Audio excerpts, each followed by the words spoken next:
Have you ever asked yourself, what are my spiritual gifts? Am I a teacher, a helper, a leader, or something I haven't even recognized yet? If you've ever felt unsure about what God uniquely designed you to do, you're in the right place. Today on Real Life, Real Faith, we're diving deep into what spiritual gifts are, how to discover yours, and how to use them for God's purpose. Before we begin, like this video so more people can discover their gifts too. And subscribe if you're ready to walk boldly in your calling. Let's go. God created you on purpose, for a purpose. And part of that purpose is wrapped up in something called spiritual gifts.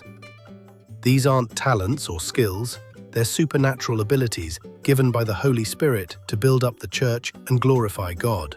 We're going to break it all down. What spiritual gifts are, how to identify yours, and how to use them daily.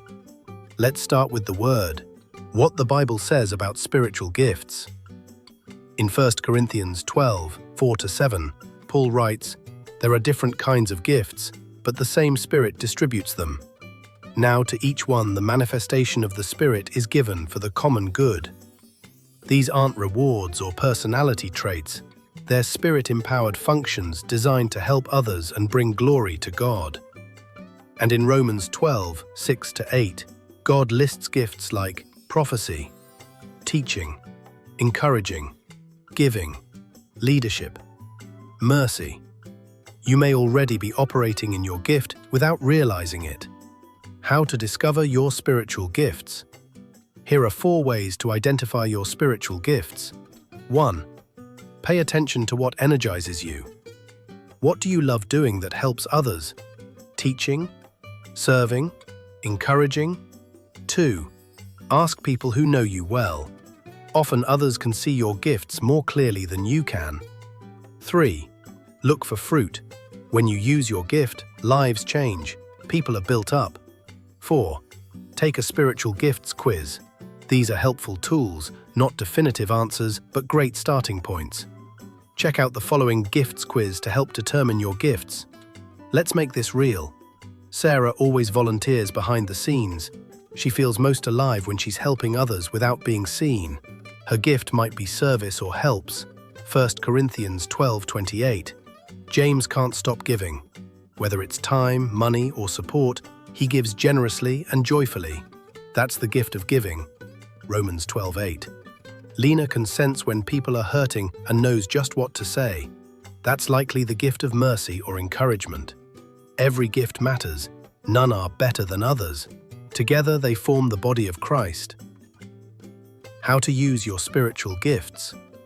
1 Peter 4:10 says, "Each of you should use whatever gift you have received to serve others as faithful stewards of God's grace in its various forms." Here's how to start. Use your gift at church. Join a ministry or volunteer. Use your gift at home. Encourage your kids. Support your spouse. Use your gift online. Start a blog, post encouragement, lead a study. Don't wait for the perfect moment. Start now. Your gift grows with use. So, what are your spiritual gifts? God has given you something powerful, purposeful, and unique. Your next step is to 1. Ask God for clarity. 2. Try something. 3. Be willing to grow. Let's pray together. Lord, thank you for the gifts you've placed in each of us. Help us discover, develop, and use our spiritual gifts to glorify you and bless others.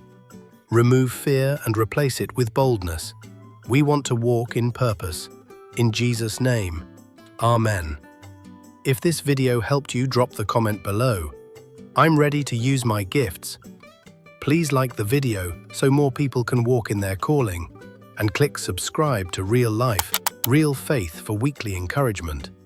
And check out our apparel line, designed to spread hope with every step. The link's in the description. Watch this next video to continue growing in Christ. Until next time, live with purpose, walk by faith, and use your gifts. God bless.